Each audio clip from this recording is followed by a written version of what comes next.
Welcome to the Rewriting Naruto series. This is a series of videos where I rewrite Naruto, making changes to improve the story from a personal taste. This video is going to cover the Leaf Village Civil War arc, which is an original arc of the rewrite, and it covers parts 39 through 42 of the series. Please don't forget to like and subscribe to the channel if you haven't already, and definitely ring those notifications to always know when the rewrites come out. Now let's get started. 4 days before the Battle of Crystal City. It was morning already. Naruto stayed up the whole night, sweating and tapping his feet in the hospital waiting room. He couldn't sleep. The nurses and other hospital staff were already annoyed at his constant questions about Pervy Sage's condition. The healing ritual Sakura helmed had been going for almost 12 hours non-stop, and Naruto had gotten no news. He took the little solace that he could, knowing that if the ritual was still going, meant that Pervy Sage was still alive. Could Sakura really pull through, healing him with such a powerful technique? She promised Naruto that she would, but this didn't diminish his apprehension. His stomach hurt so bad, he felt as though he ate 10 spoiled ramen bowls. Every muscle in his body was tight, and his vision was blurry. And what Naruto couldn't take off his mind was that Sasuke had been the one to put Pervy Sage in that state. Gamahiro told Naruto that Sasuke aimed for a non-lethal spot, otherwise Pervy Sage would have been dead then and there. However, it was still difficult to swallow something like that. Naruto asked Gamahiro to keep how Pervy Sage got hurt a secret, so he didn't tell anybody else before returning to Mount Myoboku. Naruto was the only person in the village, aside from Pervy Sage himself, to know. He didn't want Sakura to learn that information. That could affect her, especially during the struggle to perform a powerful healing ritual. But the worst part was that Naruto couldn't do absolutely anything to help her with that. He could only wait, and that was agonizing. More time passed, and eventually Naruto saw an influx of medic ninjas leaving the hospital room. The same room Pervy Sage was being treated. Could it be that they failed? Naruto saw Sakura. She was coming his way. A wave of adrenaline washed over him. He was too nervous to even stand up from his seat.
When Sakura got close, Naruto noticed she was drenched in sweat, had black balls around her eyes, and was just completely exhausted. But she smiled. Lord Jiraiya is out of danger. We did it. Naruto felt the weight of the world dropping off his shoulders. Sensations returned to him. He realized he was extremely hungry, not having eaten anything since before his infiltration mission. He suddenly became lightheaded, and he was so tired and exhausted he could fall asleep right there in the hospital. But he was also happy and smiled. Thank you, Sakura. I don't even know what to say. Sakura sat down next to him, letting out a sigh of relief. You don't have to thank me. I promised you that I would save him, and it's my duty as a medic ninja to save ninjas anyway, so you'd have done the same. Still, you look ready to drop. Sakura chuckled. I am.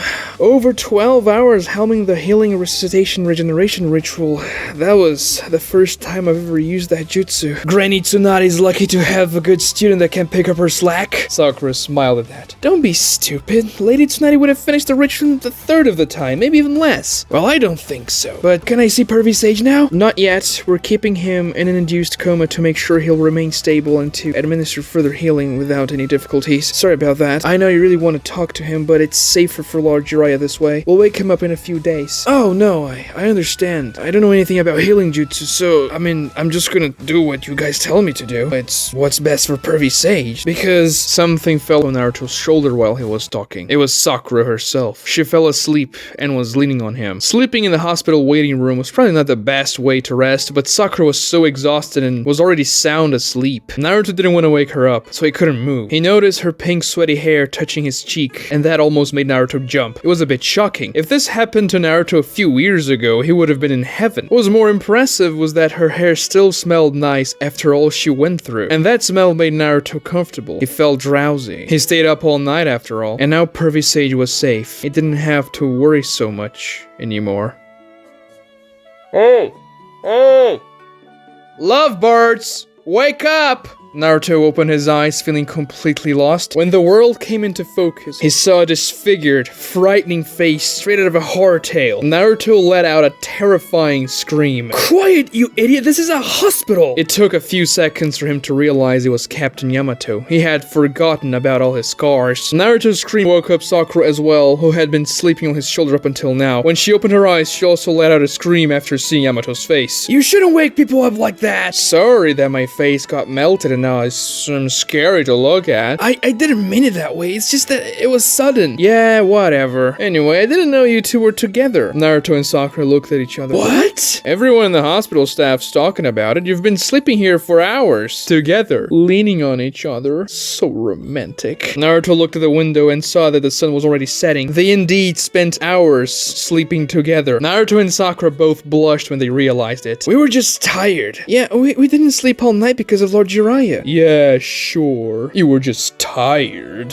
Wipe that smile off your face! Oh, I see. It's illegal to smile now. I didn't know Lady Tsunade had become so rigid with the laws of shinobi conduct. Sakura rolled her eyes. Why are you here anyway? I was looking for Naruto. After I heard about Lord Jiraiya, I assumed he would be here in the hospital. Nice work saving him, by the way. He nodded to Sakura. But Naruto, I am surprised. I thought you needed my help to train, but apparently sleeping with a lady was much more important than getting stronger. I don't blame you though, I would have done the same thing. Naruto glared at him. Let's start tomorrow morning. Oh, I see. I'll take it you'll be very busy tonight. Yamato extended his fist to Naruto, asking for a fist bump. Naruto slapped Yamato's wrist instead. You're a creep, Captain Yamato, Sakura said. 8 a.m. sharp, Naruto. Don't blow all your loads tonight. Sakura and Naruto kept on glaring at him, but he smiled and left. I thought getting his face melted would make him a bit less annoying, but apparently he's even worse now. Well, at least he's willing to train you. True. Oh, by the way, Sakura, there's something I really need to tell you. I'm hungry, so do you want to go to Ichiraku with me? I'll pay this time. Sakura blushed. Tell me? Could it be a love confession? I thought he was already over me. That would be weird, especially after I fell asleep on his shoulder, she thought. Okay, let's go then.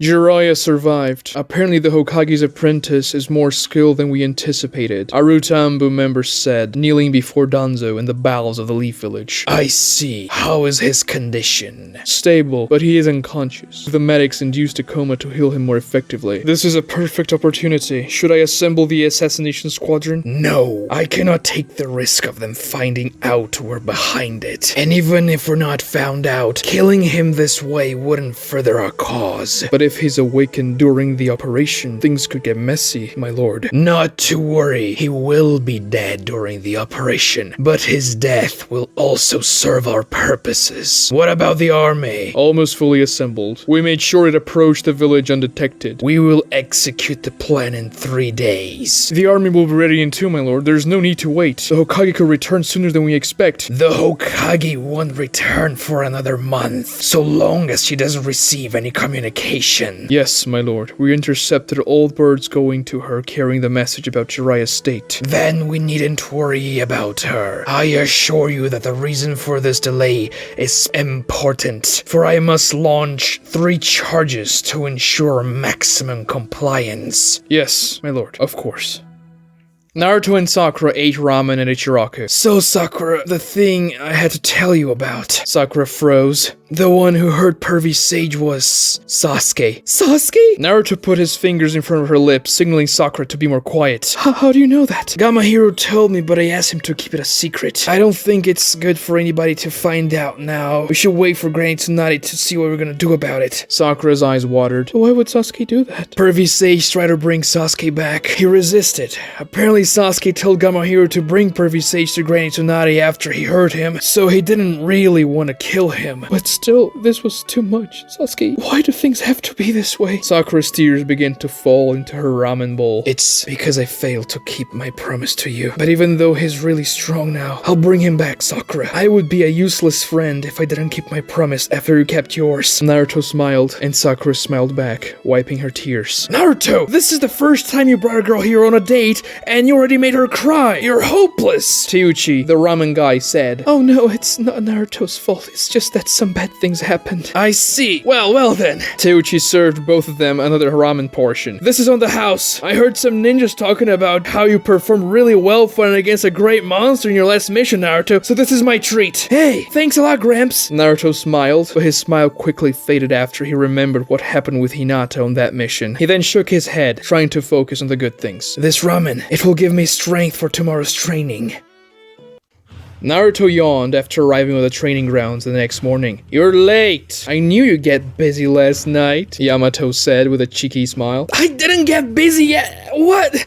You're a weirdo. Besides, I'm not late. I'm actually right on time. You're just too early. Yamato scoffed. I see. It appears I am taking your own training more seriously than yourself. It's not that. It's just that I'm used to Kakashi Sensei being late on purpose and coming up with the stupidest excuses, and Pervy Sage being late because he's got a hangover, because he was in a pleasure house, or both. So, yeah, I would have got here before if you told me you'd be here early. Those two set really bad examples, Yamato thought. Well, anyway, I was under the impression you had something specific you wanted to train today. I do, yeah. Naruto weaved a shadow clone hand sign, creating about 20 clones. These clones will spar and practice taijutsu, using the tips and techniques I learned from Bushy Brow. Ah, I see. Taijutsu training? So you're really just using me as your personal chakra dampener. I don't even think you'll have to worry about if you're only gonna use 20 clones. Naruto's clones divided themselves into 10 duos and began to spar taijutsu. No, I have something else in mind. I'll just have a few clones getting better at taijutsu at the same time. You know, like I did last time. It worked well. And what is that other thing? Naruto pulled an ancient-looking scroll out of his ninja bag. I got this on my last mission. Apparently, it's a powerful Uzumaki clan jutsu or something. The problem is... Naruto opened the scroll. It showed several diagrams and instructions showing how to mold chakra to perform that jutsu. Everything explained there was extremely complex and written in a very archaic way. I don't understand any of it! For Naruto, the entire scroll might as well have been written in another language. Give it to me. Let me see what I can figure out. Yamato looked at the scroll, eagerly analyzing its contents. I see. This is a sealing jutsu. It says right here that only 3 people ever mastered it. Ashina Uzumaki, Mito Uzumaki, and Hashirama Senju. Wow. Naruto looked bewildered. Who are these people? What? You don't even know the name of the first Hokage? I'm not good at memorizing names. Yamato let out a sigh. Hashirama Senju was the first Hokage. I mean, yeah, I know that. I don't remember his name, okay? Mito Uzumaki was his wife. Obviously, she was from the Uzumaki clan and a very powerful kunoichi. And Ashina Uzumaki used to be the leader of the Uzumaki clan around the time our village was founded. They were all extremely powerful shinobi, so this is probably a very impressive jutsu. Yamato kept reading the theorems and instructions. Then he gulped. Oh, it appears Mito Uzumaki developed this jutsu using her secret Uzumaki techniques by Lord Hashirama's request. Interesting. So the first Hokage asked his wife to make this jutsu for him? Something like that. But it appears this jutsu was developed before they were married, so the Leaf Village hadn't even been founded yet. Yeah, alright, I don't care about the lore. Is this jutsu powerful? What does it do? By the looks of it, oh, this is an mass class hidden sealing jutsu of the Uzumaki clan. Wow, it's really cool then! But it takes years of hard work to master, according to Lord Hashirama's notations. Luckily, you can shorten that time significantly using the Shadow Clone Jutsu, hopefully. Yeah, but what does it do? Let me finish the scroll. Yamato kept reading until his breath caught. I don't believe it. This must be some sort of joke. What do you mean? This jutsu was tailor-made to fight against Uchihas. It's the perfect jutsu to beat Sasuke with. Sakura checked on Lord Jiraiya's condition. He was still in a coma to make treatment easier. Luckily, he was responding well to it, and they would probably wake him up in a couple of days. Shizune walked into the room. Goodness me, I'm so glad you knew the ritual, Sakura. Oh, he'll be fine. He's someone as strong as Lady Tsunade after all. You did great. Let me handle the treatment for today at least. Sakura nodded and left the hospital. She remembered Naruto was going to practice with Captain Yamato today. They were going to start in the morning, and it was already 5 in the afternoon. She decided to head to the training grounds to provide Naruto with any assistance he required. When she got there, Sakura saw about 20 shadow clones practicing taijutsu, sparring with each other, and an army of about 300 sitting on the ground in deep concentration. Their eyes were closed, and they all extended their right arm, opening their hands. A strange and erratic swirling symbol that gave off yellow light slowly formed in their palms. They sweat. Whatever they were doing, it demanded a great effort. You have to concentrate on the way chakra molds in the palm itself. Focus on the consistency. Remember the diagram formula written in the scroll. The pattern has to be identical for the jutsu to work. Yamato addressed the army as he sat down as well, ready to suppress any rogue Nine-Tails chakra. Sakura realized one of the Naruto clones was reading a scroll. Suddenly, that clone puffed out of existence. And after that, the swirling symbols in their palms started to become less erratic. That was ingenious. That clone just sent back some knowledge he read on the scroll back to the rest of the army, which allowed them to improve. Whatever jutsu that was, Sakura was excited to see Naruto using it when he finally mastered it. She smiled and laughed, not wanting to interfere with Naruto's concentration. Several hours after nightfall, Naruto and Yamato prepared to sleep right there on the training grounds. They would camp there for the night and start training again as soon as the first rays of sunshine hit the sky. As both of them laid down, the atmosphere became awkward. Apparently Yamato didn't want to tease Naruto when they were both alone, so Naruto broke the awkward silence. Captain Yamato, you've had a lot of relationship experience? Yamato grinned, turning towards Naruto in his sleeping bag. I suppose you could say that. Then, what would you do if you had a big disagreement with someone you like? Oh my, you and Sakura already had your first fight? Was it last night? I'm not talking about Sakura! We're not together! Then who is it? That's none of your business! Can't you just answer the question? If you have a disagreement, I guess you should just talk and figure out the problem so that you can figure out a solution. Or just dump her and move on. I tried talking, it only made things worse. Then dump her and move on. I can't do that! Then talk more. That won't work. What if that person has done something terrible and it's something you can't really fix? Are you talking about Sasuke joining Orochimaru? Are you a needle tosser, Naruto? I'm not talking about Sasuke either! Then who? Oh, never mind! You're useless! Naruto rolled over and closed his eyes, trying to sleep. Truth be told, I've never had a long-term relationship with any girls whatsoever. I've always been a total jerk to all of them. I guess it's in my nature, it's just how I am. But I never really cared about not having any long-term success because I knew I would get another one whenever I wanted. So when I got my face melted, it really changed my perspective, which makes me regret all those times I was a jerk. Bottom line is that you shouldn't ask my romantic advice because I'd probably just make things even worse for you. I'm sure you'll come up with a good answer yourself. I don't know if I can. That's why I asked you for advice. Well, at least you were honest enough telling me you suck at giving advice. Pervy Sage's advice on women is borderline criminal. Kakashi-sensei would be too embarrassed to even talk about that, and I don't really want to ask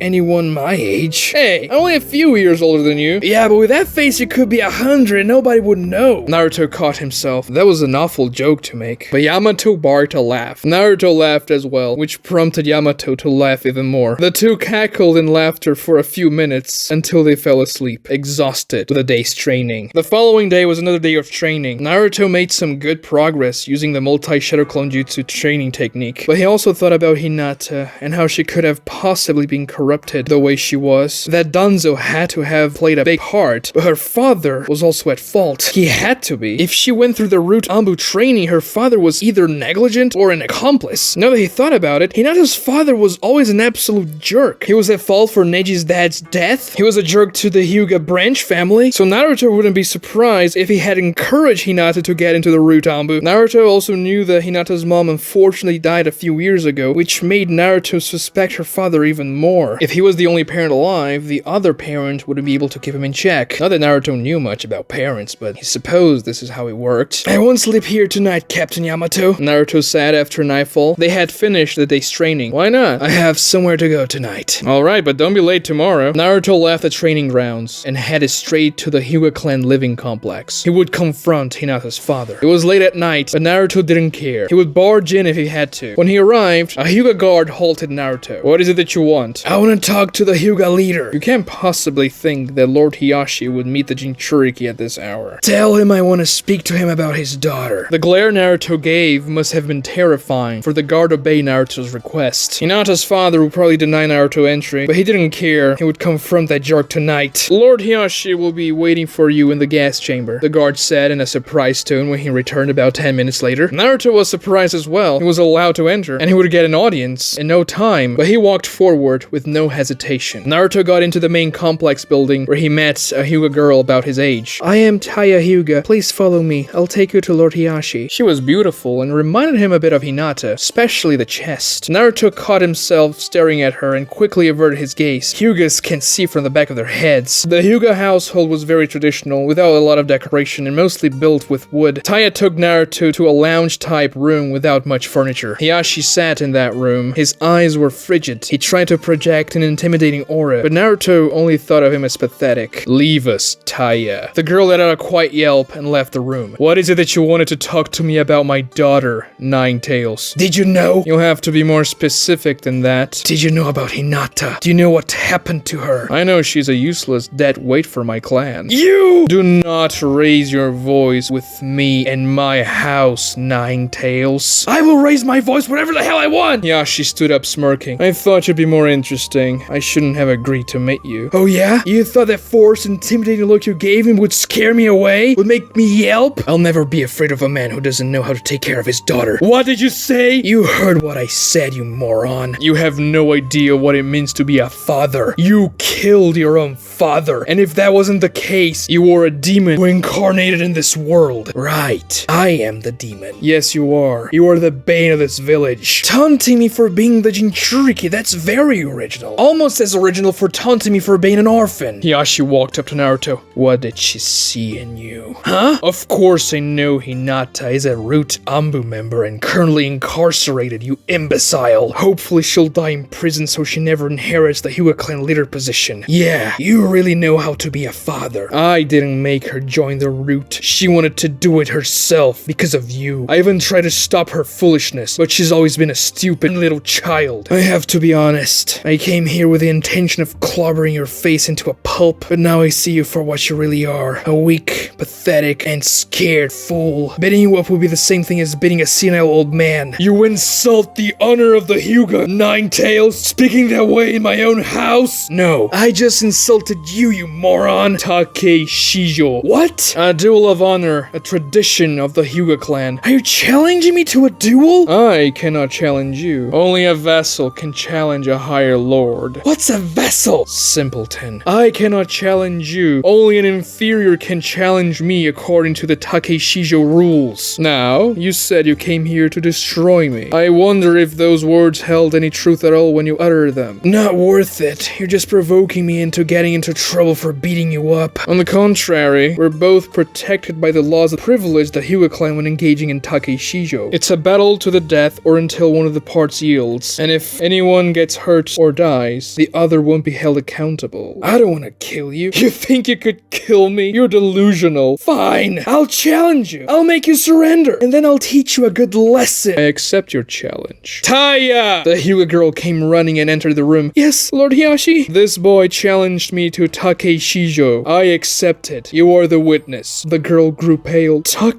Shijo? Is that true? She asked Naruto. Yeah. Very well then. I witnessed Naruto Uzumaki's challenge, and Hiashi Hyuga's acceptance of Take Shijo. Good. Call the head and branch families to the courtyard. The bout will happen in 15 minutes. Are you in accord? Naruto smiled. I I see you're in a hurry to get clobbered in front of your clan, huh? Yeah, I am in accord. He stood up and went to the courtyard. Hyuga clan members began to gather, and an atmosphere of whispering grew. Takeshijo, I can't believe it. It's been over 50 years since the last one. I thought this would never happen again. I thought it had been outlawed. No, you idiot, it's still a thing. I can't believe this boy's gonna challenge Lord Hiashi. He's gonna die. Poor Jinchuriki, he's gonna get himself killed. I wanna see the Jinchuriki die. I mean, it's better if he's dead. I'm so excited. I never thought I would see a Takeshijo. Naruto! Naruto! Neji cut through the crowd and went towards Naruto. What are you doing? Are you insane? What do you mean, Neji? You're fighting Lord Hiashi in a Takeshijo. Yeah, whatever that is. That's what I'm doing, I guess. Naruto, this is serious. Why did you challenge him? Is this because of Hinata? Yeah, obviously. Naruto, he goaded you into challenging him. When you enter a Takeshijo, you're no longer under the jurisdiction of the Leaf Village. Alright, so you're telling me he challenged me to kill me and not get arrested for it? No, it's much worse. Takeshijo was an old tradition in the Land of Fire before the Leaf Village was even founded, where the head of one clan may challenge the head of another clan, a superior clan. The loser clan becomes a vassal to the winner. It was a way to gain and affirm power in the old days. What the hell is a vassal? You keep on throwing this word around. It's like a servant. If you lose, your clan will be a servant of the Hyuga. In other words, you will be a servant of Lord Hiashi. What? I don't understand. I'm not the head of my clan. The Uzumaki clan is recognized as a clan in the Land of Fire, and because you are the only known alive member, you are the head by default. Lord Hiashi did this because he wants to gain power over you. Nah, it's fine. Granny Tsunade would never let this happen. This tradition precedes the Leaf Village. It's antiquated, but the results are still acknowledged as legitimate by the feudal lord. Even if Lady Tsunade was to interfere, that would cause political turmoil, a crisis. You have to back away now. Maybe if you give up before the bout starts, the challenge can be made void. Are you kidding me, Neji? Do you think I'm gonna give up? I told you I'm gonna teach this jerk a lesson, a good one. Naruto, you cannot beat Lord Hiashi. Neji activated his Byakugan. He opened his eyes wide in realization. And you barely have any chakra left now. Why did you agree to fight him this way? You could have taken your time to prepare, so at least you'd be rested. Oh yeah, that's true. I was training the whole day today. But if I fought him at my best, then it wouldn't be a contest.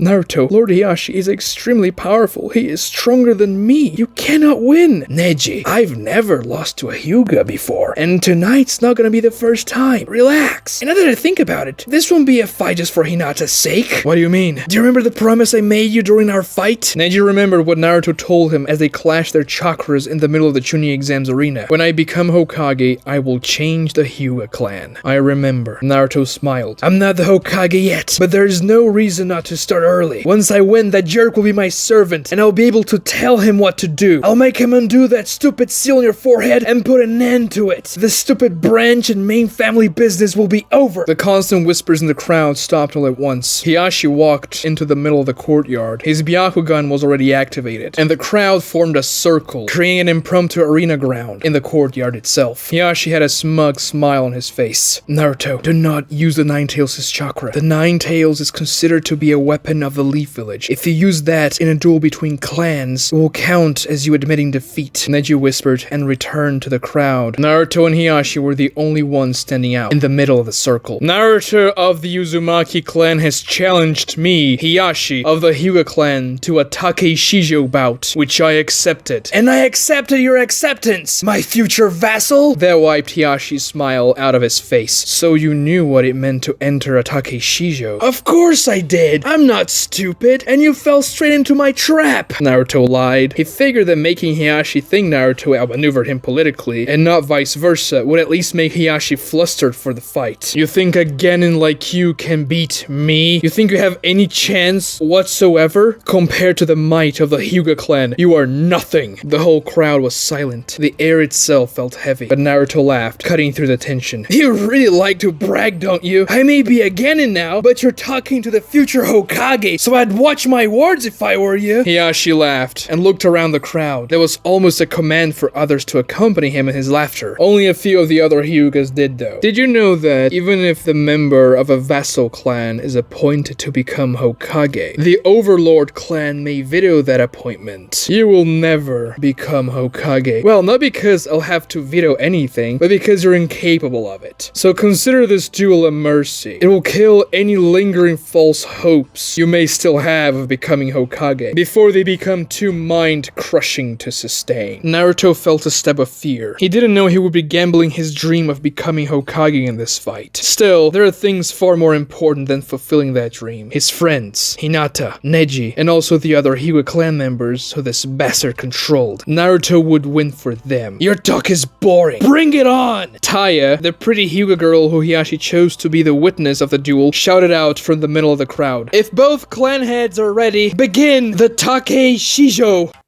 Naruto stared at Hiyashi's Byakugan. They were at the center of the Hyuga crowd. In the Hyuga clan household courtyard, no one uttered a sound, for the intensity of Hiashi and Naruto's gazes made all freeze. Hiashi assumed the classic Hyuga taijutsu stance, but didn't move towards Naruto, who in turn raised his fists in a high guard. Naruto would have to approach this fight differently from usual. He had barely any chakra left. He figured that he could use a few shadow clones and maybe a Rasengan or two, but then he would be completely out of chakra. Naruto liked to use his massive chakra reserves against his opponents, overwhelming them with shadow clones, Rasengans, and elemental ninjutsu, but this time he couldn't do it. Even using the Nine-Tails' chakra was out of the question because it would count as a loss for him. So Naruto waited. He didn't have chakra to spare, so he would fight with counterattacks, adapting to what Hiashi threw at him. The night wind hit Naruto's hair. It was cool, almost chilly, and that was the only sound Naruto heard. The crowd remained silent in anticipation. A memory flashed in Naruto's mind, back to his taijutsu lessons with bushy brow. Naruto, there's this very important taijutsu technique I'll show you. Really? What is it? I call it the anti-Neji taijutsu. What kind of name is that? You see, it's a technique I developed to fight against Neji's gentle fist. It's really cool. I'm not sure if I need to learn the technique, especially considering I'm preparing to fight the Akatsuki. Oh no, don't misunderstand me, Naruto. The gentle fist is not the only thing this technique is good against. Let me explain. You know the Hyugas unleash chakra from their palms and fingers to attack your chakra network, right? Yeah, I remember what Neji did to my chakra back then. Right, so when you have to fight in taijutsu against them, things get complicated. Sure, you can dodge the gentle fist attacks, but they move their hands so fast, it's almost impossible to dodge them all. So blocking is the best alternative if you have to fight them in close quarters. But if you block their palms and fingers like you normally would, then they would be able to attack your chakra network in your arms and legs and whatever. Okay, I can see that's a problem. So I guess the best thing to do would be to fight him from a distance, right? Well, yeah, but sometimes you don't have that option. I never do. Then what do you do? That's the technique I want to teach you, Naruto. You see, even though Hyugas can unleash chakra from any part of their bodies, the dangerous parts when it comes to their ability to attack the chakra network are their palms and fingers. So the trick to parry their attacks is by hitting their wrists with your own wrists without touching their palms before they can make contact with you. Oh, I guess that makes sense, yeah. And you don't have to use that just against the gentle fist. It's way more useful than that. The hands and fingers have the most powerful chakra release points in the entire body alongside the eyes. That's why so many ninjutsu are used with the hands. Many ninja use their melee range ninjutsu to enhance their close quarters capabilities, and many of those techniques, well, they come from their palms. So this is a very useful tactic to use in a taijutsu fight, even if you're not fighting against a gentle fist. I think about how many people you fought against that use ninjutsu from their hands in close quarters, Naruto. I bet there's some. Oh yeah, I guess like Kabuto and his chakra scalpels, or even Sasuke's Chidori. So how do I master this? The trick is to improve the speed of your arms and learn how to move them with extreme efficiency so that you can block as many strikes as they throw against you. Here, I'll show you. Naruto learned that technique from Lee before his encounter with Kakuzu of the Akatsuki, and in the last 2 days, 20 of his shadow clones sparred taijutsu for 26 hours, which means Naruto's total taijutsu training time in the last 2 days amounted to 520 hours, time which Naruto used to improve the wrist blocking technique he learned from Lee. He had a feeling he would eventually come to blows with Hinata's father, so he prepared. He just didn't know it would be so soon. Hiashi sprung into action. He was on Naruto in a split second. His palms flew, turning into a blur, but Naruto was ready for that. He blocked Hiyashi's flurry of palm strikes one by one, parrying Hiyashi's attacks, using quick and efficient moves with his arms, slapping Hiyashi's wrists away with his own wrists without contacting his palms just like Lee taught him. Naruto's blue eyes moved fast, following the palms. The training paid off. He was able to anticipate Hiashi's moves and slap his wrists almost intuitively. The cacophony of slaps from the clashing wrists was the only sound in the courtyard. Hiashi threw hundreds of strikes and Naruto only defended, biding his time, and the crowd kept silent, concentrated. There was an energy to that fight, something more than the simple clash of fists. Neji opened his eyes wide, not believing what he saw. How is Naruto doing that? He's keeping up with Lord Hiashi, and that technique, that's Lei's taijutsu. So they've been training together then. Neji grinned. That Naruto. He never ceases to surprise me. Naruto kept focusing on the enemy's palms, giving his all to block them, moving from side to side to avoid staying the same angle of attack. Hiashi grunted in frustration, seeing that he couldn't break through Naruto's defenses. You thought you'd be done by now, huh? Sorry to disappoint you, but... Naruto saw an opportunity. Both of Hiashi's arms were extended, which opened the guard on his chin. Naruto threw a rising kick, courtesy of Bushy Brow, straight at it. The kick connected, but Hiashi wasn't thrown back. He used a chakra discharge to block it. An azure stream of energy parried Naruto's foot a few centimeters away before it touched Hiashi's chin. Oh yeah, they can do that. There's no way I'm gonna do anything to him in taijutsu. I had to use a wind-style Rasengan to break through Hinata's barrier, and she wasn't even using the rotation back then. It was just a basic chakra barrier like this jerk just used, and there's no way I can use a wind-style Rasengan right now with the chakra I have. But Hinata's barrier was invisible, and it felt more solid. Well, of course Hinata is stronger than him, so maybe a normal Rasengan can break through this guy's rotation, like I broke through Neji's rotation in the Chunin exams. I just have to make sure I hit it, or maybe that should just be step 1. Naruto's memory flashed to his fight against Neji again. He beat Neji by sneaking underground. Hiashi thought nothing of Naruto. He would underestimate him, just like Neji did back in the day. You think you know everything about this world, Nine Tails. Hiashi kept his assault coming. Naruto moved his feet, circling around Hiashi and parrying his blows at the same time. I never said that. I just said you're a terrible father and clan leader. Shut your mouth. Make me! Hiashi grinned and exploded into motion. His arms became invisible from the speed they were moving. Naruto struggled to keep up with the blocks. Hiashi hit him in the forearm and then in the shoulder. He felt a jolt of electric pain every time his chakra network was damaged. The hell? He's moving much faster now. Was he not taking me seriously before? Naruto tried to keep up his defenses as best as he could, but the way things were going, he wouldn't have time or a chance to do anything else. Weaving hand signs was out of the question because they were blocking the gentle fist strikes. Taijutsu counters would be useless with a chakra barrier, and if Naruto kept on taking those gentle fist blows, his chakra network would eventually be shut down. He did the best he could to stay outside of the 64 palm range, but even the regular strikes were devastating, so Naruto had to distract him somehow, create some distance, or this fight wouldn't last much longer. What kind of father sells his daughter to the root Ambu? Yashi's eyes twitched, and the crowd began to murmur. What did he say? Lady Hinata was sold? I haven't heard about her lately, that's true. Yeah, she's always been missing. But to the root? That's a lie! Hiyashi's strikes became more erratic. No, it ain't! Hinata was brainwashed by Danzo because you sold her like a piece of meat! That was her choice, not mine. What kind of father abandons his daughter and the heir to the clan to a guy like Danzo? She killed innocent people because of him. She tried to kill Kakashi Sensei. It's your fault. Do you really think this is good for the Hyuga clan reputation? Getting manipulated like that? The Hyuga clan is a little pawn because you let it be. Because you're afraid of Danzo. Hiashi aimed a kick at Naruto's chest. Instead of blocking it, Naruto took the kick on purpose. It would hurt, but it wouldn't affect his chakra network. And that way Naruto used the kick's force and allowed it to throw him backwards so that he would disengage from the melee bout. Naruto fell awkwardly, 10 meters away from Hiashi. Gentle fist, coalescence. Small chakra spikes formed on the tip of Hiyashi's fingers, and he launched them at Naruto. There was no time to dodge because falling made Naruto unbalanced, so he weaved the shadow clone hand sign and created a clone in front of him, which blocked the spikes. The spikes destroyed the clone, but the original didn't get hit. Naruto was pretty tired and hurt, but he could still fight. An Anbu member wearing the classic white Anbu mask and a black cloak with a hood overlooked the Hyuga clan complex courtyard. He stood on top of the tallest Hyuga building and watched the unfolding fight. Even though dozens of Hyugas were down below, relatively close, and many of them had the Byakugan activated to observe the fight, none of them seemed to notice the looming figure. Naruto stood up, still staring deeply into Hiyashi's Byakugan. You say you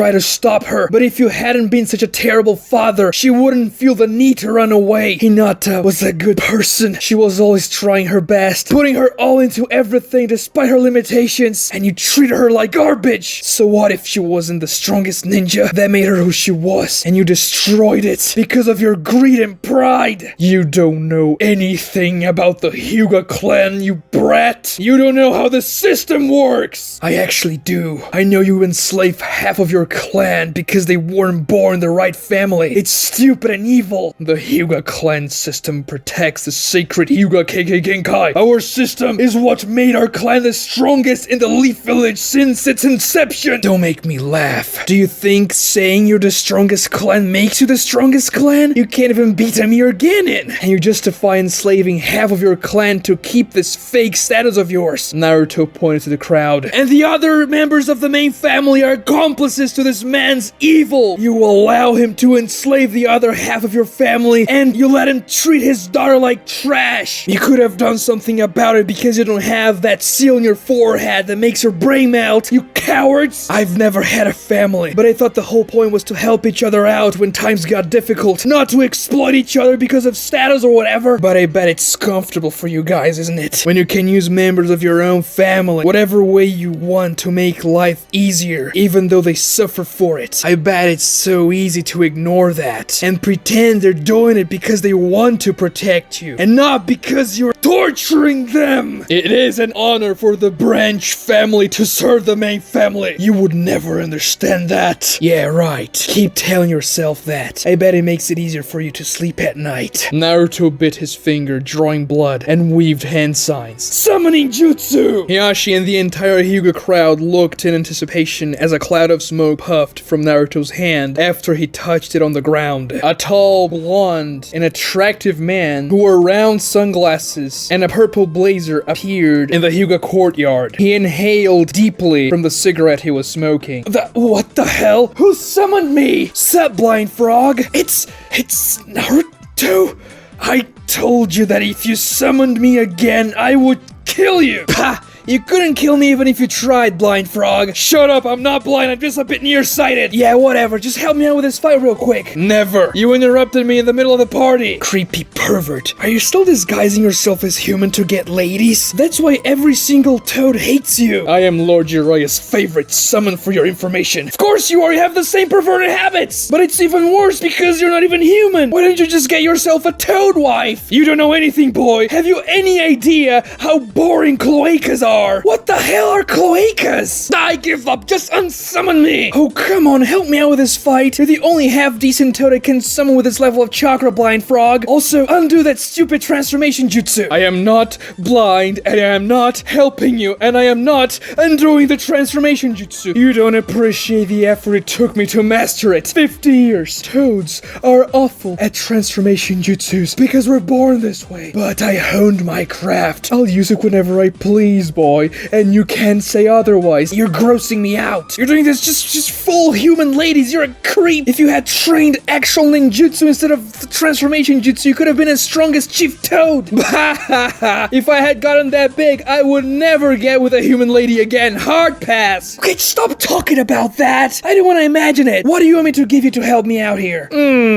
Let's see. What about 20 nights with everything paid in the Shinobi's Delight? What the hell is that? It's a night house near the Leaf Village. Premium stuff. How much would that cost me? 20,000 Ryo per night. So 400,000 Ryo in total. What? I've never seen this amount of money my entire life. Then forget about it. I still have a scar on my leg because of you. It's difficult to cover it up with a transformation jutsu. You have no idea the lies I have to tell the ladies. Hiashi clapped slowly. The sound of the claps echoed around the courtyard, and the crowd remained silent. Is the comedy act over? It's funny how you were schooling me about a tradition of centuries, as if you knew how the world works, but you cannot even remain 5 seconds without acting like a bum bumbling idiot. Naruto, is that Hiashi Hyuga's voice? Well, yeah. Oh, I forgot. You were blind, so I didn't tell you who we're fighting against. I'm not blind, I'm just a bit nearsighted. Whatever. This changes everything. Are you really fighting him? Yeah, I'm in the middle of a Take something. Take Shisho? That's what I'm talking about. I'll agree to help you if you let me have one of the Hyuga ladies after the Hyugas become your vassals. What? Yes, the Overlord clan may request women from the vassal clan in marriage. You're not from my clan. Then you can make me from your clan. It's very easy. Never. I would never let a woman fall into your hands. So forget about it. You don't have to help me. No, whatever. I'll still help. Why? Because I despise Hiashi Hyuga way more than I despise you. Is that so? I don't believe we met. Hiashi smirked. Oh, believe me, we have several times. Blind Frog exhaled a puff of smoke and cycled through half a dozen different transformation jutsus. They were all of handsome adult men. I've spotted you in the pleasure houses of the Land of Fire very frequently over the last decade. Hiyashi's face dropped for a second. For the first time, Naruto saw real fear. Then Blind Frog dispelled the transformation jutsu entirely, showing his real form. A dark green fat toad wearing the same purple blazer. He looked old and kept on smoking his cigarette. His round sunglasses were comically large to cover his big toad eyes. And what made his figure even funnier was that he was about a meter tall. So even though he walked on two legs, he was shorter than Naruto's waist. This man has been unfaithful ever since he got married.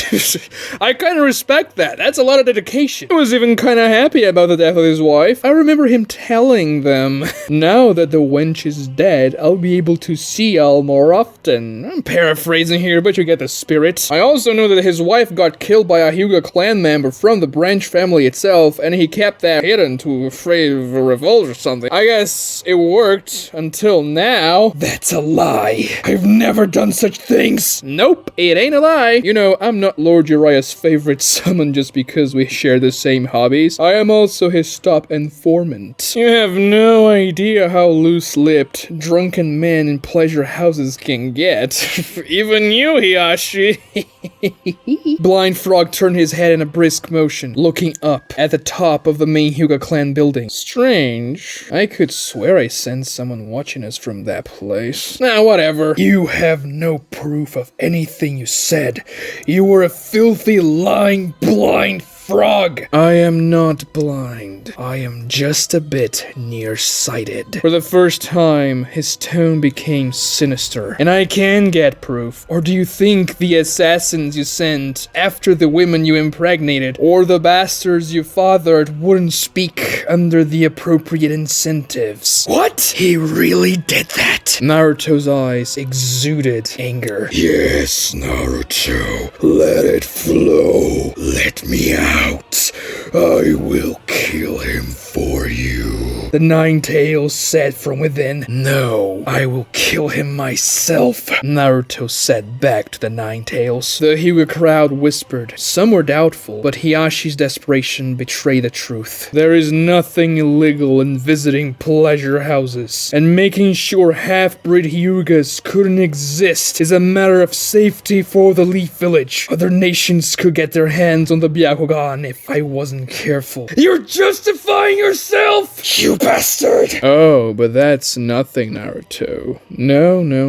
I don't hate Hiashi Hyuga for any of those reasons. What else did he do? The worst crime of all. He forbade all Hyuga women from becoming ladies of the night. I could never, ever forgive that. Among all the toads I've summoned, you stand alone as the worst of them all. Yeah, whatever. Let's just go kill him. We have pretext. This is a Takeshijo. Very smart, by the way. I would never think that you would be able to outmaneuver one of the most politically influential members of the Leaf Village. That's enough! This farce is over! Hiashi said, waving a hand sign. An explosion of screams erupted from the Hyuga crowd. About half of them fell to the ground, agonizing in pain, clutching their foreheads. Yield, or they will continue to suffer. Naruto Uzumaki. If the forbidden seal flares for too long, it will damage damage their psyche forever, or maybe eventually kill them all. Their destinies are in your hands. Naruto looked at them, at the suffering. He saw Neji. His mouth was foaming and his body had awful spasms. Naruto had to yield. He had to stop that. No, if he yielded, then the Hyuga clan would still be in the hands of this monster. Naruto had to make sure he would never hurt anyone again. So he had to fight. He had to kill him. Let's finish this quick, Blind Frog. That goes without saying. And for your information, my name is Gamma Lima. I don't care. I need you to cover me with your smoke. He'll try to disperse it with his gentle fist, but I just need a window to land my Rasengan. Also, even if he disperses the smoke, make sure it always covers the whole crowd. You can control it pretty well, right? Naruto weaved the Shadow Clone hand sign as Gamma Lima nodded. I see you've chosen their suffering, Nine Tails. Very well then. You'll be dead before you realize, and they'll be free from you. Hiashi smirked at that. Then make it happen, Nine Tails. Gamma Lima weaved hand signs. Toad Smoke Jutsu! He spat smoke, filling the entire courtyard with a dense, dark cloud. Hiashi was surprised, for he couldn't see a palm in front of him. This smoke somehow nullified the Byakugan's ability to see through things. It also distorted the chakra signatures coming from the Hyuga crowd, as well as Naruto himself. They all mixed together, as though they were smoke themselves. It was impossible to distinguish between individual people with the Byakugan alone, so that's why the prick had summoned that toad for this specific jutsu. This way, Hiashi wouldn't know where Naruto was coming from until he was very close, but he could counter it. Gentle Fist! Air Palm! Hiashi swung his arms in a circular motion, blasting compressed air all around him. It was difficult to blow the smoke away, much more difficult than he anticipated. The smoke formed small tendrils that attached themselves to anything solid, including Hiashi himself, keeping it very compact. But eventually he managed to open a section of the smoke, a circle where he could see. Naruto appeared from behind, slashing a kunai at him. Hiashi saw that with his Byakugan, and he quickly swirled in a fluid motion, striking Naruto in the chest. Then Naruto turned into smoke. Not the white Shadow Clone smoke, but the black smoke that surrounded Hiashi. It was a smoke clone the frog had created. They were harmless, like regular clones, and Hiashi could see that they carried no chakra with his Byakugan. Dozens of smoke clones appeared from all around him. Hiashi threw his hands, launching air palms and destroying all of them in succession. But that was just a diversion. The Byakugan couldn't see through the smoke, and the screams from the agonizing branch family made it hard to catch any sound clues as to where the real Naruto would come from. So Hiashi would just have to be faster than Naruto when he stepped through the smoke border Hiashi created. Two Narutos appeared from behind, crossing the smoke. Hiashi could see that they had Naruto's chakra signature. It was him with a shadow clone. One of them moved his hands in a circular motion on top of the other's right hand, and they formed a Rasengan. The clone that helped creating the Rasengan puffed out of existence as the bright chakra vortex made a powerful sound. Naruto was about to strike. Hiashi ignored the other incoming smoke clones and released chakra from all over his body. He spun with ludicrous speed, creating a powerful rotation as Naruto threw his jutsu at him. Eat this! Rasengan! The whirlwind sphere of chakra clashed against the rotation, sending a powerful shockwave of raw energy that pushed the smoke farther back, opening a bigger clearing in the middle of the courtyard. However, the Hyuga crowd was still completely covered. It was chakra versus chakra, vortex versus vortex. The Rasengan's compressed force attempted to file away at the rotation. The jutsus scraped at each other with fierce speed, creating a terrible resonant sound that began to shatter the windows of the Hyuga clan complex. That sound mixed with the Hyuga branch family's screeches of desperation, casting an atmosphere of death upon the battlefield. Naruto had to break through the chakra layer and forcibly stop the rotation, while Hiashi had to withstand the Rasengan long enough without breaking the rotation until Naruto's jutsu fizzled out. But the Rasengan began to carve through the rotation. I have to push further, but I'm running out of chakra. Damn it! Naruto's Rasengan shrunk, and the rotation swallowed it, exploding. The chakra clash erupted in the middle of the courtyard. Naruto was sent flying. He crashed against the ground 10 meters away, unconscious, as Hiashi stood tall, overpowering Naruto in the clash. Let's see how you'll block now, Nine Tails. Gentle Fist. Coalescence! Hiashi formed more chakra spikes at the tip of his fingers and shot them at a defenseless fallen Naruto. They hit him, piercing his head, chest, and stomach. Hiashi smirked, but Naruto puffed away, disappearing disappearing in white smoke. A shadow clone from the beginning. The ground beneath Hiashi cracked, and Naruto emerged from it, aiming a punch to Hiyashi's chin. But Hiashi smirked and caught Naruto's wrist, stopping him in his tracks. Did you really think the same trick would work twice? Stupid Ninetales. Unlike my nephew, I did not deactivate my Byakugan. I saw you coming from underground before I even destroyed your clone. The screams from the branch family still came from within the circular cloud of smoke that surrounded them. Hiashi turned Naruto around and threw him against the ground. Kneeling on the back of Naruto's head, he pulled a kunai to his neck. Now, do you yield? Killing the Ninetales would be counterproductive, but I honestly wouldn't hesitate too much. Naruto grunted in pain and frustration. Why do you do this? Don't you care about anything else other than power and status? No, I don't.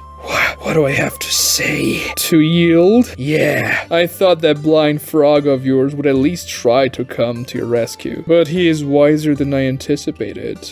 And also a coward. Taya! Step out of the smoke! The pretty Hyuga girl appeared looking afraid. She crossed the smoke barrier, but hundreds of tendrils of smoke still follow her, wrapping themselves uselessly around her body, as if the smoke itself was trying to cling to her. But she could move. Hiashi stood up, looking down on Naruto with his cold gaze, still stepping on his head. Yes, my lord, Haya said, approaching the two. The boy wishes to surrender. As the witness, you must record it. You're a big buffoon, aren't you? Naruto's words were muffled as Hiashi stabbed on his mouth. Sorry, I cannot hear you, Ninetales. The only thing I'll accept now is your surrender. Taya stabbed Hiashi from behind. The kunai entered his back and impaled his heart. The Hyuga branch family scream ceased. I told you to be dead before you even realized, Taya said. The Naruto Hiashi stepped on puffed away as Taya's form reversed back to Naruto's. Hiashi felt his knees with a kunai handle sticking from his back. The wound oozed blood and he looked up back towards Naruto in utter shock and desperation. The smoke tendrils receded from around Naruto's body, returning to the larger circle. I knew you'd think I'd be dumb enough to use the same strategy twice. The smoke was never supposed to hide the direction of my approach. It was meant to hide my original. The large ring of smoke finally fizzled out, revealing the Hyuga crowd. Half of them still clutched their foreheads and were on the ground or kneeling. The crowd let out a collective gasp once they saw their dying leader. Slow claps came from the middle of the crowd. It was Gamelima. The 1 meter tall toad held the real Taya Hyuga down with his foot right on her mouth down to the ground. Similar to how Hiashi held Naruto's shadow clone. He inhaled deeply from his cigarette. Nice skill, Naruto, but I did 69% of the work. You know, I even made sure my tendrils would follow you so that you wouldn't manage to see your chakra signature coming out of the smoke. Gamelima laughed as Hiashi keeled over. Lord Hiashi! Half a dozen members of the Hyuga main family ran to Hiashi with their Byakugans activated. He needs immediate medical attention. But even if Lady Tsunade was in the village, the kunai ran through his heart. Naruto stepped away from Hiashi as the Hyugas kneeled around him, trying to desperately administer first aid.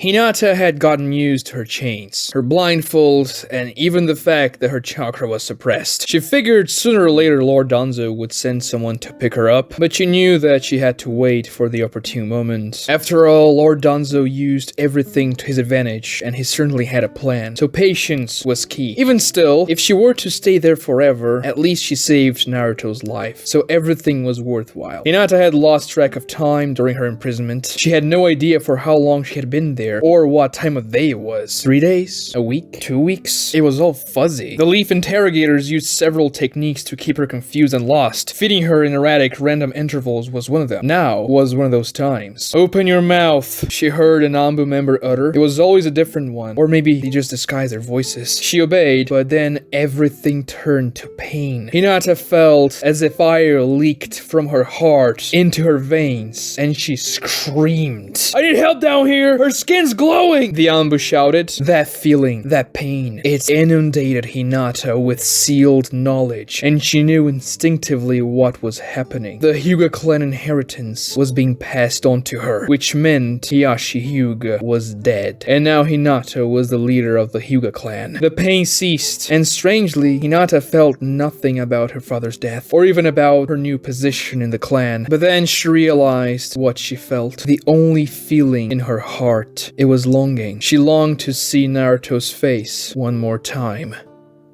A main branch Hyuga looked at Hiashi in shock as he clutched his lord's wrist, checking for the pulse. He's dead. Naruto looked around. He saw an obvious divide between the Hyugas. The main family members were pale and shocked, while the branch family members seemed elated, but attempted to contain their enthusiasm. Taya Hyuga stepped out of the crowd, rubbing Gamalima's foot ooze out of her face. She looked at Naruto and her face was livid. The Takeshijo winner is Naruto Uzumaki. The Hyuga clan becomes a vassal of the Uzumaki clan. I will write a letter to the feudal lord so that he is aware of the results. So are we done here? Yes, we are. Well, Naruto, I have to admit this was fun. You may summon me again if you wish. But now I have to return to my party. Gamalima transformed himself into a handsome blonde man and then unsummoned himself, disappearing. Naruto motioned to leave the Hyuga complex. He felt the stare of every single Byakugan on him. But before he left, an old Hyuga stepped in front of him as a pack of Hyugas collected Hiyashi's fresh corpse. The old man looked at it and he was furious.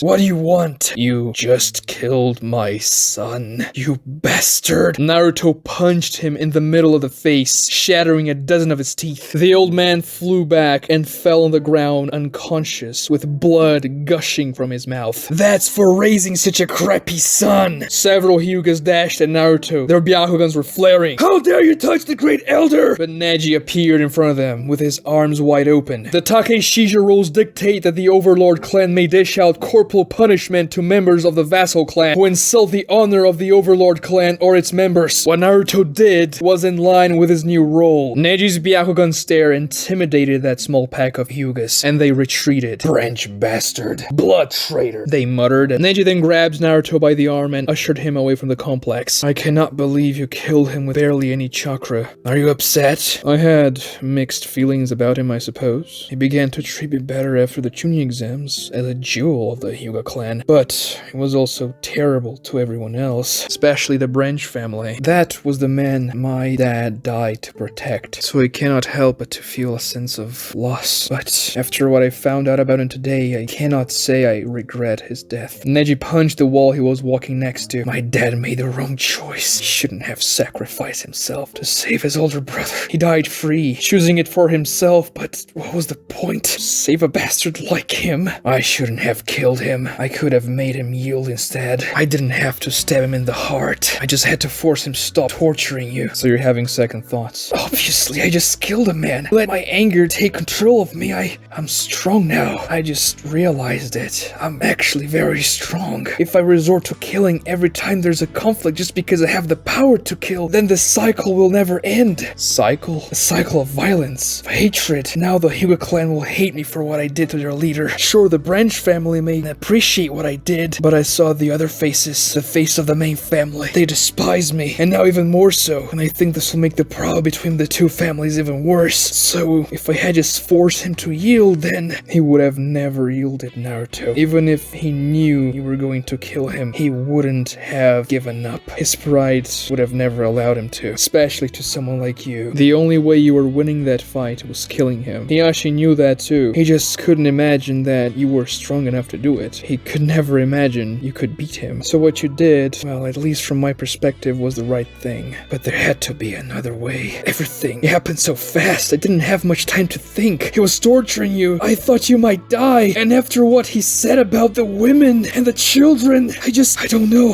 I have to make this right now. I have to do what I can to improve the Hyuga clan, now that I am the overlord whatever. I actually know a good deal about the Takeshijo rules. After my dad died, I thought of challenging Hiashi many times, so I learned all I could about it. Of course, I never really challenged him. It wasn't even allowed for a member of the same clan to do so, but I always wanted to find loopholes until I gave up. I can help you figure things out tomorrow. Meet me in the library first thing in the morning. Really? Library? Don't make that face. We'll have to do some research. Make sure that you know everything you need. This is a big deal, Naruto. I don't think you understand what you just did. Fine, I'll see you tomorrow then. Neji nodded and returned to the Hyuga clan complex. Naruto headed home under the moonlight. It was quite late. There were barely any people in the streets. The night breeze was cool in the Leaf Village, and Naruto couldn't stop thinking about what he just did. He killed Hinata's father. He didn't know what Hinata would even think about it. Sure, he was terrible to her, but he was still her father. Because he didn't have a father, Naruto didn't really understand what Hinata would feel once she learned the news. But what if someone killed Sasuke? He had done bad things, but Naruto still cared for him. Naruto would hate that person. Is that what Hinata would feel? And now that she would be the leader of the Hyuga clan, would Naruto be her overlord? What would that be like? What would that mean? How would Hinata even react to that? What would their relationship be like after this? Naruto's mind raced. And then he realized he had revealed Hinata's secret during the fight. The whole village would know that she was a Root Anbu member and was currently detained. Everything was a mess. Naruto hoped Pervy Sage would wake up soon. He didn't want to admit it, but he needed some advice. And also, if that blind frog knew about Hiyashi's antics, that meant Pervy Sage knew it as well. And he just chose not to tell Naruto about it. How many things have they been hiding from Naruto? He needed answers. There were so many questions. Naruto Uzumaki. A voice came from behind. Naruto turned around and saw a masked Anbu member wearing a dark cloak with the hood up. He didn't notice that he was being followed, and there was nobody else nearby. What? You've gotten stronger, the Anbu said in a cold and emotionless tone. Whatever. What do you want? I have come here to warn you. Huh? Who are you? Do you work for Danzo? No, much in the contrary, actually. Then who the hell are you? How many of the great toads can you summon, Naruto Uzumaki? I'm not telling you that! You just summoned a weak one against Hiashi Hyuga. Though the summoning choice was intelligent for the particular fight, I was curious to know how many of them you can summon. I'm not telling you anything! Who were you? Did you see the fight? Were you in the Hyuga crowd? No, but it seems you're now capable of making difficult choices. The death of Hiashi Hyuga will send ripples through the inner workings of the Leaf Village and the Land of Fire. You must be prepared to deal with enemies coming from all places. So you're telling me what I did was a mistake? Yes and no. Killing is solving problems through brutality. In that sense, it is morally wrong. Still, one could argue that from an all-encompassing perspective, the benefits of some deaths surpass the foulness of brutality. What the hell are you on about? There are problems in this world that appear to be unsolvable without violence. I wonder if that's the case because it's an imperative of human nature or because I simply lack vision. Naruto realized he had been wondering about the same thing, just not in such a complicated way. But there was something about this Anbu. Naruto had the feeling he met him before. The way he spoke sounded somewhat familiar, but the mask muffled his voice, and Naruto wasn't good at memorizing things, especially names, faces, and voices. So what are you here for? How much does a shadow weigh? Huh? A shadow. Do you think it has any weight? I don't know. I guess not. It's just a shadow. But what's that all about? That would be correct. A shadow is only as powerful as the source of light that creates it, and only as large as the object that casts it. On its own, it has no weight, no power. It's nothing more than the lack of light. Why are you telling me this? Why do you think the great shinobi leaders were named after shadow itself? I never thought about that. It's because they're nothing without the village and the people who inhabit it. The village casts the shadow, but the shadow controls the village. Shadow clones are called shadow clones because they have shadows. They're not illusions, so they cast shadows. So they are the power in the village. Your point? I don't know, I was trying to sound smart. The Anbu chuckled, demonstrating emotion for the first time. Do not train tomorrow, Naruto Uzumaki. You will need to be at your full strength. Why? Tomorrow will be a full moon, an omen of brutality. Quit those riddles! Are you threatening me? The Anbu was behind Naruto, a few centimeters away from him. Did you teleport there? No, that was sheer speed. It was insane. Even after Naruto's training with Bushy Brow, this guy, he couldn't track his movements. He was faster than Sasuke. Naruto didn't know exactly what it was, but he felt an aura of power surrounding this Anbu. It could kill Naruto with no difficulty if he wanted to. Do not lower your guard tomorrow. This village will need your strength. Just like he arrived, he disappeared without making a noise, leaving Naruto alone in the middle of the night.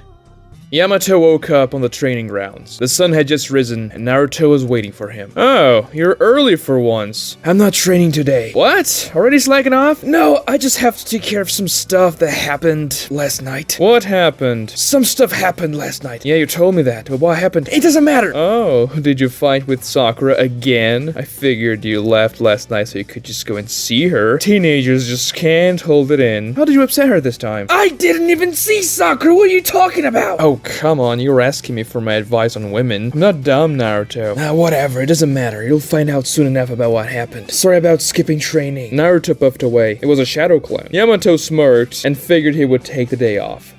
Naruto arrived late to the library. He had no idea where he was. There were so many books and scrolls in there that it made Naruto dizzy just thinking about having to read them. You're late, Shikamaru said. He sat on the same table as Neji, and there were many scrolls and books open on that table. They've been reading. Shikamaru, why are you here? I asked him to help us out. I thought you wouldn't come, to be honest, Neji said. It's just that's my first time here. I wasn't sure where he was. Really? I mean, that's not surprising. Libraries are a hassle. Shikamaru yawned as Naruto sat down with them. So, Neji, how are things going with the Hyuga clan? Everything's chaotic. Hiashi's funeral is happening right now, and the clan's reputation was probably damaged beyond repair after what that summon of yours spilled out about Hiashi last night. Also, the fact that Hinata is in prison because of the attempted murder of Kakashi, and the fact that she essentially deserted the Hyuga didn't help at all. To make things even worse, she is the clan leader now, which the main family hates, especially because she's detained, and without Lady Tsunade here, the situation's even messier. Some of the main family members requested Hinata to be released, but the Anbu denied it. Not surprising. I thought you were a little weird after the Land of Whirlpools mission, Naruto. I'm sorry about what happened with Hinata. Thanks, Shikamaru, but I screwed up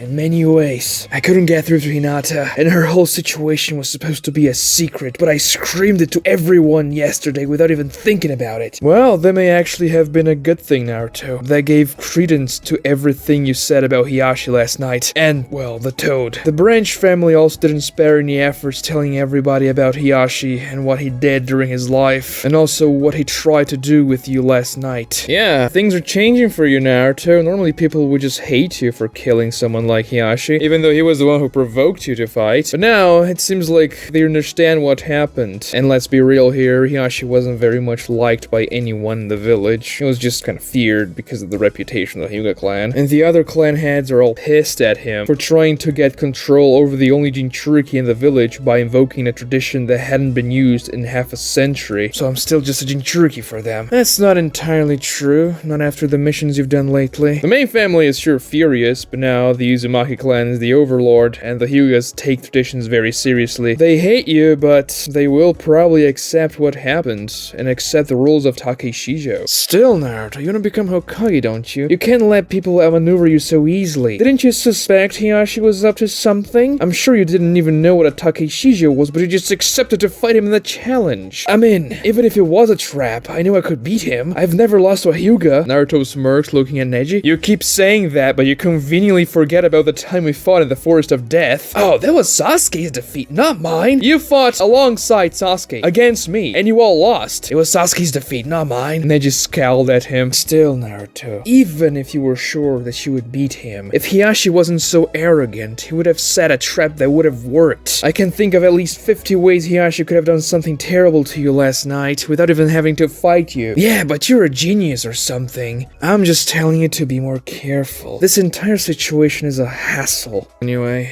let's get it over with. I was hoping you'd forget that. Come on, Naruto, we gotta do it. Naruto grabbed some of the scrolls and books Neji and Shikamaru had selected and began to read. The army is ready, Lord Danzo. Our sensory barriers will keep them from being detected until tonight. A Anbu member told Danzo in the Leaf Village underground. Good. Take the Grand Battalion to position. The army shall attack once Jiraiya and Kakashi are dead.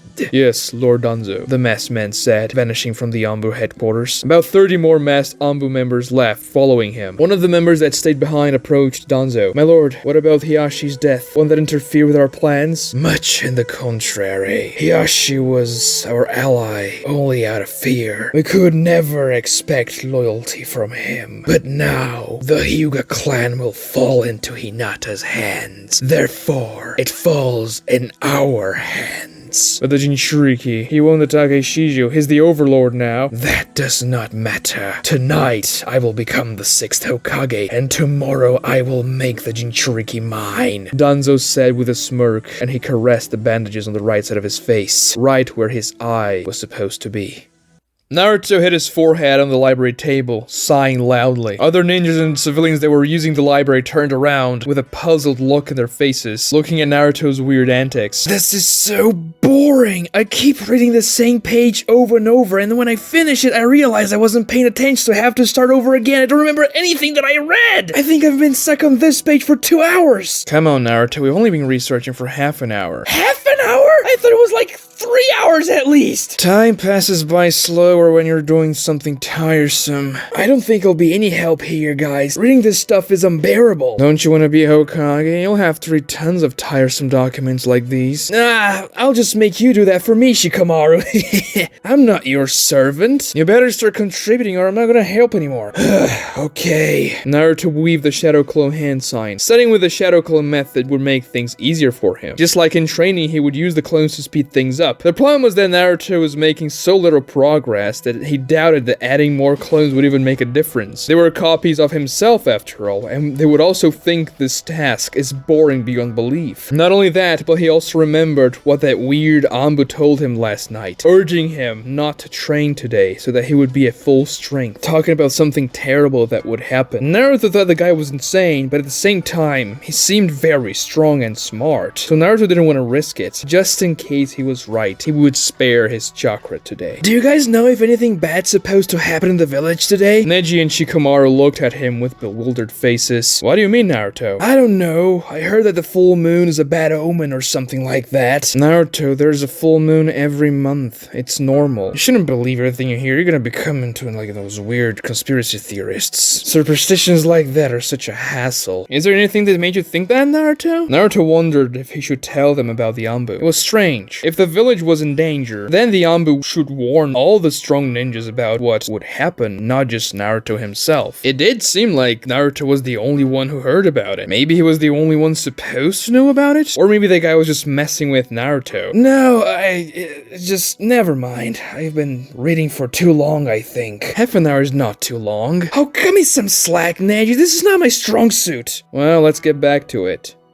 Fu jumped from tree branch to tree branch. He felt a weird sensation from the wind hitting his face directly, for he wasn't wearing his root Anbu mask, which he did almost 24 hours a day. He sensed the signature chakra of the barrier he and other root members erected in the distance, a signature only noticeable to them. He then weaved a hand sign and transformed himself into Kakashi Hatake. He arrived at the invisible chakra barrier and crossed it. Once he did that, thousands of camping men appeared to his sight, and he could feel their chakra signatures. They were from all over the land of fire and beyond. Mercenaries, bandits, bounty hunters, some were ninjas and some weren't. But they were all the worst of the worst. They drank and ate the supplies that the root Anbu secretly provided them. Of course they didn't know the root Anbu gave it to them, but they seemed to be enjoying the rich meals and sake they got for free. Little did they know that sentenced them all to death. None of those men would see the next sunrise. Some of the mercenaries noticed Fu entering the barrier. They quickly rose and pointed their weapons at him. It's the copy ninja! They found us! Ring the bell! Fu put his hands up and raised his voice. I am the one who hired you. Impossible! You're a loyal leaf ninja! I was, until they lost themselves in stupidity. The current Hokage must be taken down. That's hard to believe. What's harder to believe is how my beloved village has fallen, and you will facilitate our return. I have paid 40% of the promised value to all of you beforehand. The other 60% will be paid after the completion of your assault. The mercenaries began to whisper, all surprised that Kakashi Hatake was the one to hire them. You better pay it! Do you understand, copy ninja? I will. You only need to assault the Leaf Village for an hour and leave. You are free to pillage and destroy as much as you would like. That way you can earn even more than you were promised. Where's your leader? A man with round dark lenses covering his eyes and long hair made his way through the crowd towards Fu. His name was Yoroi Akado. He was serving as a sort of leader to this army of mercenaries. The root Anbu manipulated things so that he would fall into that position. He was one of the stronger ninjas of the bunch, so it was fit for him. He could maintain order. That man used to be one of Orochimaru's henchmen after all. Several of Orochimaru's former servants joined the army after the death of their former overlord, all trying to find a new way in life. If only they knew how futile their efforts were. So, when are we attacking? We're tired of waiting, Yoroi said. Tonight, I will draw the Leaf Village forces elsewhere. Your army will assault the northeast side of the Leaf Village's wall. It's a straight line from this location. You will invade the Leaf Village and do as you please, and leave within the hour. I will launch a flare into the sky so that you know the sign to leave the sensorial barrier and advance to the village. So stay sharp, and look at the sky above the village once night falls. This camp's too far away from the Leaf Village. We should leave for a more strategic place sooner so we can get a jump on them. No, once you leave the barrier you'll be exposed, and then you can be detected. The campsite's far away to avoid that, and to make sure unsuspected ninjas don't come across it. If all of you leave the barrier, the assault will fail. But we're too far! Yes, the camp's 7 kilometers away from the village. I am taking that into account when launching the flare. Do not worry. You won't encounter any resistance when marching to the village. But be quick. This is a surprise attack, and time is of the essence. Don't forget that you're being paid handsomely to fulfill your mission the way I request. Fine. The money we're getting is worth the risk. I don't know if you remember this, but I fought your pupil years ago. Oh, I do. I watched it. Fu said, knowing about the intel on Yoroi when he infiltrated the Chunin exams. I saw him a few times after he joined Orochimaru. I don't care. Yoroi recoiled at Fu's words. Make sure the entire army assaults as a unified force. I am trusting you to keep their discipline. Yoroi nodded and Fu left, still disguised as Kakashi. Naruto woke up. His face laid flat on top of some scrolls on the library table. He remembered dozing off when they came back to the library after lunch. Oh, how long was out? Naruto raised his head fast. About 6 hours, Neji said, looking at a scroll. What? Yeah, you talk in your sleep. It was kind of a hassle to read while you had your dreams. Naruto looked at the window and the sun was already setting. They weren't messing with him. It was weird. For some reason, this library felt like a great place to take a nap. Why'd you guys not wake me up? We figured that you weren't making much progress, so if you didn't interrupt us, we'd get things done quicker and everything that we had to read would be done by the time you woke up. Yeah, and we're pretty much done. Oh, good. So what did you guys find out? Well, we figured that we would ask what you want to do in your position as Overlord, and then we can see what we can do with it within the Takeshija rules. Okay, so the first thing that I thought about was to abolish that stupid forehand seal in the Hyuga clan. Unfortunately, you can't do that. Why not? The Overlord clan has no influence over the internal affairs of the Vassal clan. The cursed forehead seal is an internal affair. I appreciate the thought, though. I mean, but now that Hiashi is leader, she will surely do something about it, right? Oh, I guess not, because of Danzo. Well, yeah, she is under Danzo's influence and in the root, Anbu. I don't know how things will fall into place that way. I personally know next to nothing about the Hyuga seal. This is main family knowledge, so it's not as though it can be very helpful in this situation either. I mean, if we can abolish the seal, then all this reading was worthless. Getting rid of it was the only idea I had, really. Yeah, it's a hassle.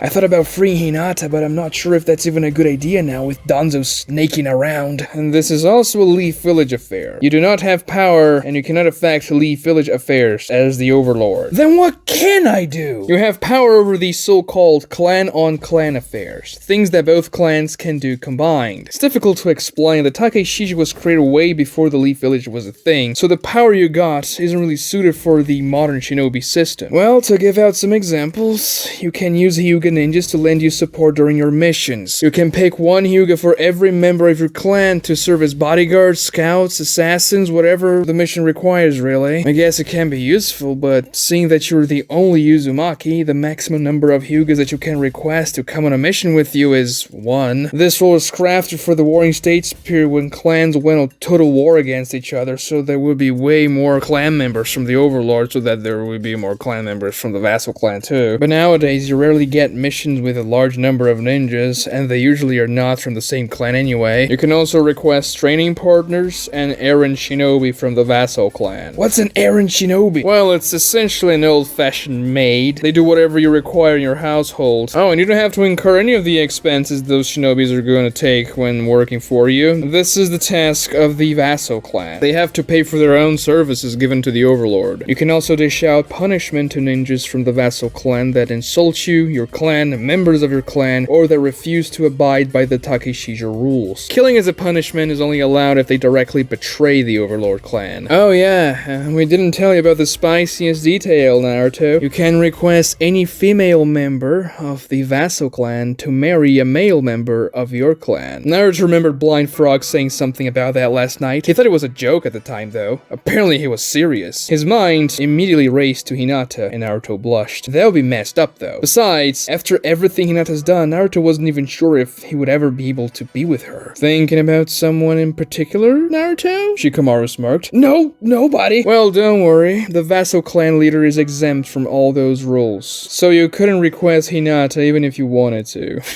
I didn't say anything! You didn't say anything, but your face told us everything. Why don't you go ahead and challenge Gaara to a Takeshijo then? What are you implying? I don't know. You didn't say anything, but your face told us everything. The Takeshijo only applies to the Land of Fire anyway. Ah, so you thought about it, Shikamaru. You're nasty. Shut it, Naruto. You're such a hassle. What are you guys even talking about? Shikamaru's crush is from the Sand Village. You know her, Neji. She was at the Chunin exams. Tanuri, the girl with a big fan. Her name is Temari. Shikamaru shouted way louder than he intended. Naruto giggled. You really got defensive there, Shikamaru. What's going on? Oh, the Jonin sister of the Kazekage. I remember her. Good for you, Shikamaru. There's nothing between us. Don't spread these troublesome rumors. I mean, it's annoying and a hassle. But you sure would like it to be something between you two, wouldn't you, Shikamaru? I mean, granny to not even put you together to take care of the Chunin exams. Oh man, you should have seen that they were walking around the village, all lovey-dovey. Shikamaru was all embarrassed, but he was actually enjoying himself. There's something else about the Takeshijo rules, Naruto, that we didn't tell you. Shikamaru tried to change subjects abruptly. Other clan leaders in the Land of Fire may challenge you now, because you have overlord status, but if that happens, just don't accept. You're not required to accept any Takeshijo challenge, and it's unlikely that anybody will challenge you anyways. Okay, I guess. Even back in the day, Takeshijo was more for status than anything else, and now the shinobi system, well, it's practically the only thing it serves for prestige. I'm not gonna tell you the rules about it, how Takeshijo works, and how you have to set up a duel, because you're not even supposed to accept any. Okay, got it, Shikamaru. I'm serious, Naruto, this practice was pretty much banned in the Leaf Village by the third Hokage. When the Leaf Village was founded, the clans, they weren't united, and they started to rival each other in troublesome ways. The Takeshijo was one of them, and it caused instability, but it was so traditional that neither the first nor the second Hokages banned it. I mean, okay, but if I don't have to accept, why would they keep on accepting the challenges after the clans united themselves into the Leaf Village? Honor, ego, pride, greed, call it what you will. You haven't lived in a traditional clan environment, Naruto, so this will fly over your head. But these old clans still care about the old ways in a sense, and there usually is an internal sense of superiority, especially in a clan like the Hyuga, Neji said. Yeah, the last Takeshijo happened 52 years ago, and it was very traumatic. The stories about it are gruesome. Yeah, I don't really care about the lore. Really? What if I told you that Danzo of the Shimura clan challenged Hiruzen of the Sarutobi clan? What?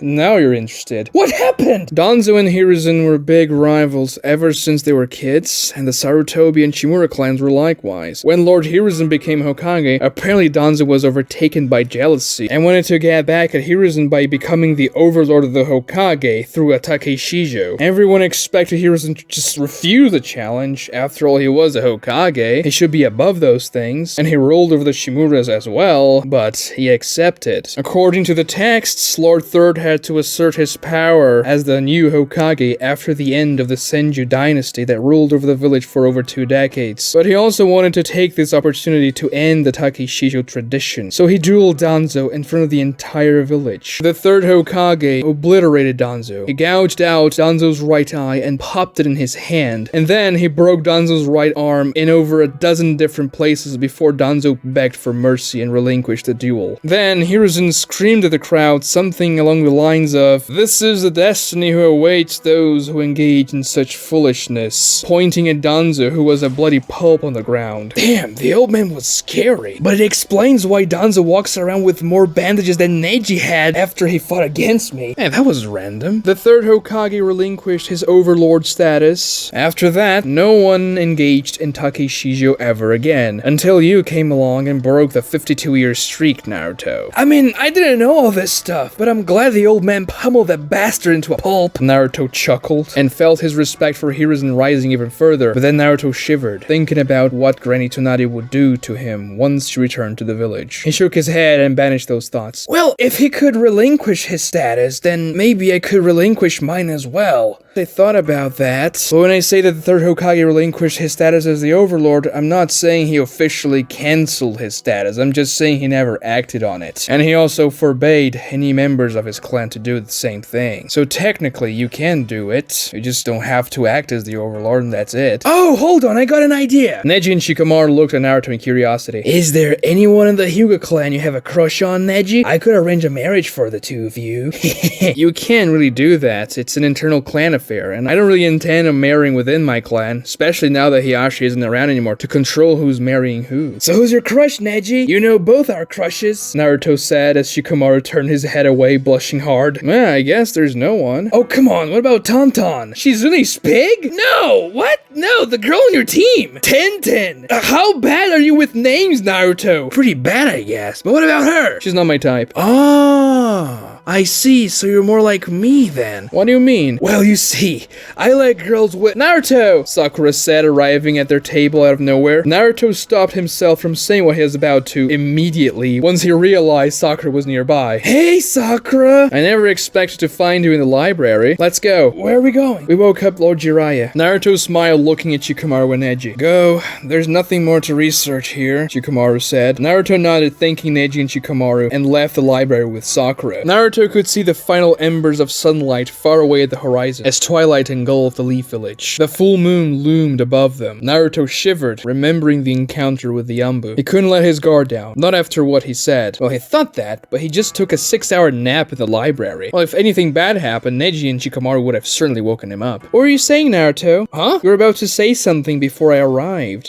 Oh, no, it was nothing. It was something that would make me want to punch you, wasn't it? Maybe. Well, don't say it. Sakura smiled, a terrifyingly kind smile. How's Pervy Sage doing? He's doing great. A few more days and he'll be fully recovered. That's great, and it's all thanks to you, Sakura. Well, I'm glad I could help. As Naruto and Sakura headed to the hospital, they drew an abnormal amount of stares, especially from other ninjas. Rumors spread really fast, you know, Sakura said. Oh, yeah, I was stuck in the library all day, trying to figure out what I could do now, but I didn't realize it would be such a big deal. Naruto, you killed one of the most prominent ninjas in our village in an ancient dueling ritual. You're also pretty famous, or infamous. It would obviously be a big deal. You should be more careful, though. That was a textbook political trap. Yeah, I already got that lecture, okay? Sakura smiled. I'm just looking out for you, you know? These people staring at you, they look apprehensive, afraid. So if anyone gives you trouble, tell me. No, not really, they're not. It feels different. What do you mean? Well, I'm kinda used to people looking at me with fear in their eyes. It was like that ever since I remember being around people. But those looks of fear, they always had disgust and contempt mixed in. Now, it looks like that disgust got replaced with respect. Well then, that's a good thing, I guess. Yeah. Eventually, Naruto and Sakura arrived at the Leaf Village Hospital, and Sakura took Naruto up a spiral staircase in one of the hospital towers. This was really high up, isn't it? High priority and special ninjas are treated in the taller towers. I've never been treated in one of those. Well, you've never been too seriously injured, I guess. But Sasuke also shoved the Chidori in me. Sakura paused and looked sad. I'm sorry, Sakura. That was supposed to be a joke. It was a really bad one. It's alright. They arrived at a room on the highest floor of the tower. Isn't that room? Sakura pointed. I'll stay outside. Naruto nodded and entered the room alone. Jiraiya lay down on his bed, with his eyes closed. His chest was covered up with bandages where the Chidori had pierced through. The room was dark, so Naruto motioned to turn on the light. Don't. I hate these hospital lamps. Pervy Sage! I thought you were sleeping. No, I was just thinking. How are you? Naruto sat down next to the bed, and Jiraiya sat up on the bed itself. Well, considering that I was impaled by a fist of lightning, I guess I'm alright. Wouldn't want to do do it again though. Jiraiya laughed, but Naruto didn't. I thought you were gonna die. Naruto remembered the anguish he felt while Sakura was applying the healing ritual. Hours of agony. Sorry if I worried you, Naruto. Jiraiya touched his shoulder. But you know, it will take way more than that to kill the Toad Sage of Mount Miyaboku. Naruto smiled. So, you told people who did this to you? Oh, yes. Well, it was Sasuke, I know. Gamahiro told me. I know Granny Tsunade sent you after him as well. Jiraiya sighed. He was ridiculously strong, Naruto. I even used Chisaikichi to counter his genjutsu. So Chisaikichi finally learned how to break genjutsu? Yeah, he can be a game changer now. He can only do it once, though. But Sasuke, he was on another level. He did something to Orochimaru that let him absorb his snake powers. He was one of the strongest foes I've ever faced, and I fought against a lot of people in my time. I knew Sasuke was strong. I fought against him, but he's always been strong. No, it's different now. You don't understand the level of power he's achieved. I'm sorry. I failed you as a master. You're not even close to him. Hey, I made the Rasen Shuriken, and I'm learning a new jutsu to counter the Sharingan. Don't underestimate me. Do you think you could beat me the way you are right now?